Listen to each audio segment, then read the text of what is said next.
We're in the bunker today. We're going to do a basic bunker play lesson with Hector. We've got a simple shot. You can see a good lie. We've got some green to work with behind us. Pretty easy shot. We're on the 18th hole. Hector, you know, you've hit your approach shot, kind of ran into the bunker, want to get up and down. That'd be nice, safe par. Certainly want to protect bogey. Don't want to make double bogey. So what would you do with this shot?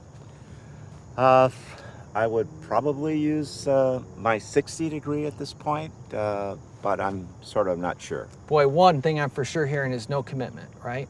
I would rather have you uncommitted or committed to the maybe not best decision than uncommitted to the wrong decision, right? So basically what I want you to do is always commit, but let's talk about what would be the best decision in this situation to hit this shot.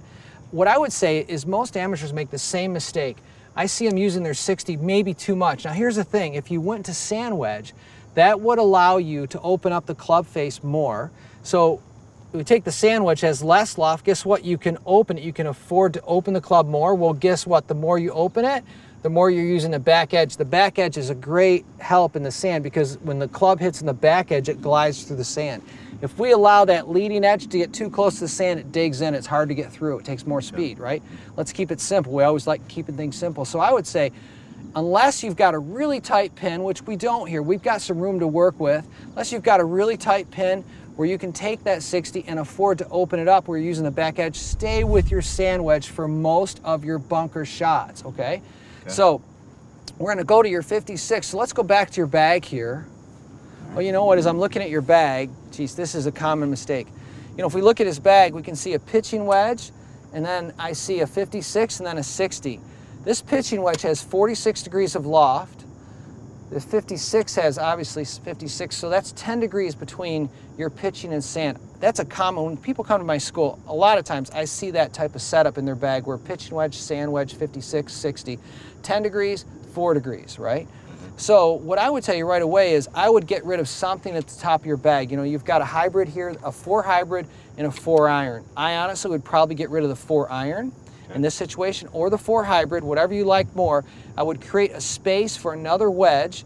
And what I would also say is what you want to do is you want to have equal distances, equal gaps between your wedge. So I want you to think about what's in your bag. Better tools will give you more consistency around the green, better score. So that's one thing. But so let's deal with what we've got. So let's switch to your sand wedge, okay? Now what I'd like you to do with that club is just go ahead and do what you normally do, and I want to watch your technique.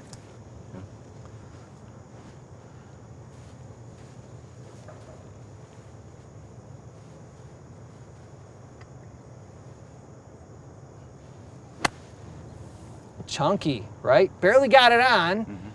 Probably protected bogey, but not as good a shot as you want to hit.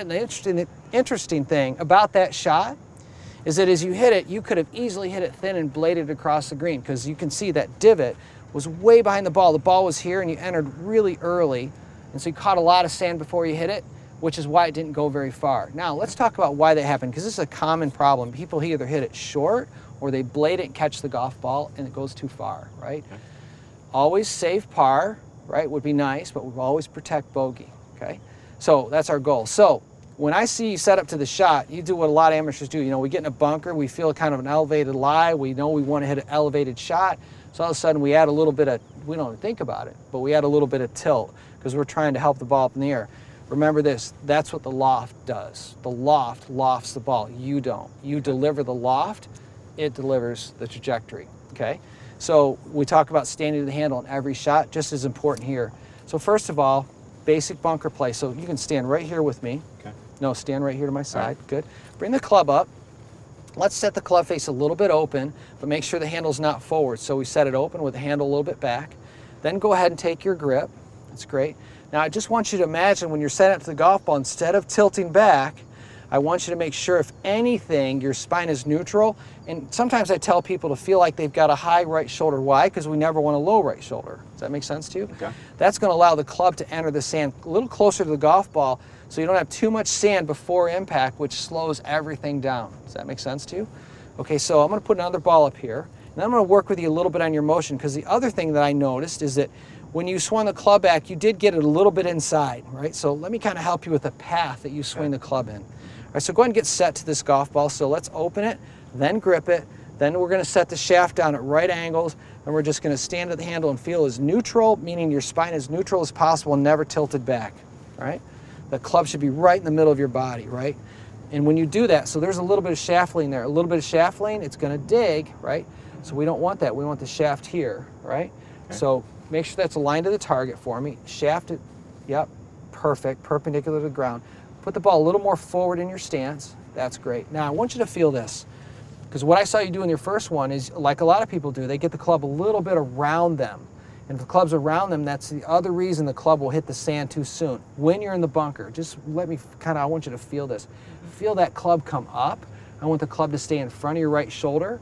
Sometimes when people are swinging the golf club, I like to tell them that if you have your right shoulder, which is right here, and you extend a wall back straight from your right shoulder, you're trying to keep the club in front of the wall. What you don't want, if that was a glass wall and you went over here, you'd break it. Can you feel that? Awesome, right? So I'm going to swing the club up. Now I'm in a place where I can swing the club back down, hit the sand. You know, it's going to hit maybe 3 inches behind the golf ball, maybe 4. We don't want it to hit 6, right? 2, 3, 4, fine. So there's some margin for error in the bunker. So I come down and hit the sand. I come through. I really want you to carry your weight. Let the club carry your weight so that you come up and look at that target. That's one other thing too I see some people do when they hit shots, they stay down too long. When that club goes through, go with it so you can really finish looking at your shot. You don't want to hang back and stay down too long. Does that make sense? So let's make a couple practice swings without a golf ball. So up, front of your right shoulder. That was still a little bit behind you. Let's do it again. So pretend your shoulder's here. Think about the club working more that way and less that way. Okay, so pretty vertical. That was great. Yep. I like to also feel like the grip is pointing at the ground. Like if you get it around you, think about it. Where's the grip pointing? It's pointing horizontal, right? I want that grip to point more at the ground. Get that shaft standing up better, right? That's really good.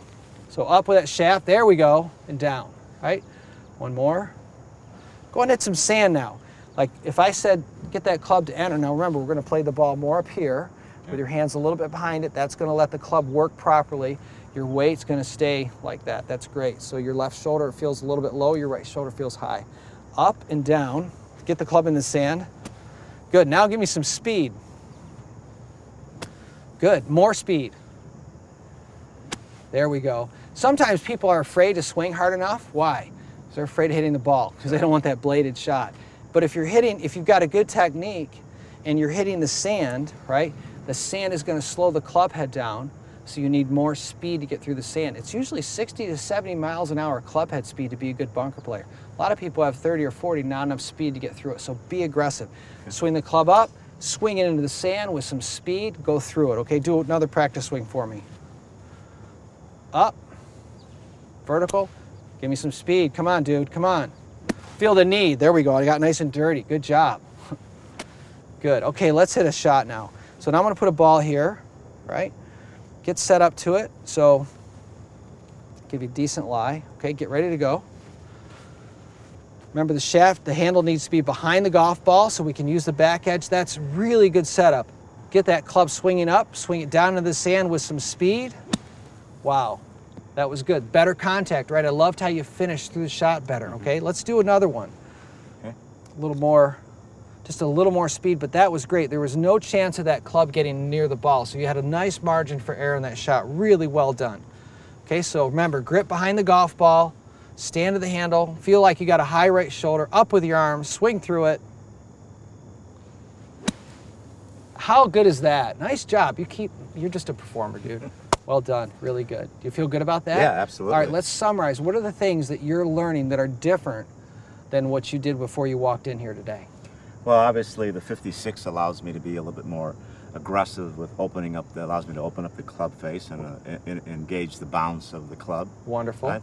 With the shaft leaning back a little bit, the club forward more, right? That allows the club to glide instead of dig. Underneath, right? And then not during the takeaway, making sure that that club doesn't get behind you. It's more upright with the grip out in front of you, and then finishing through so you're facing the target more. Well done. So after a lesson, I like to tell people a lot of times, take a couple notes. You take a good lesson, you get some good ideas, or you listen to these videos, take a couple notes, because you'll forget one or two things, and then all of a sudden you lost the shot, right? Like Sure. let's say out of that you forgot about the club coming up in front of your right shoulder. You did everything properly, but you stuck it inside.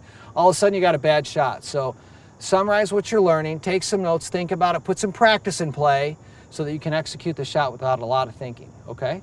Sounds good. Well done, man. You're the All right, best. man. Thank you. Thank you. All right.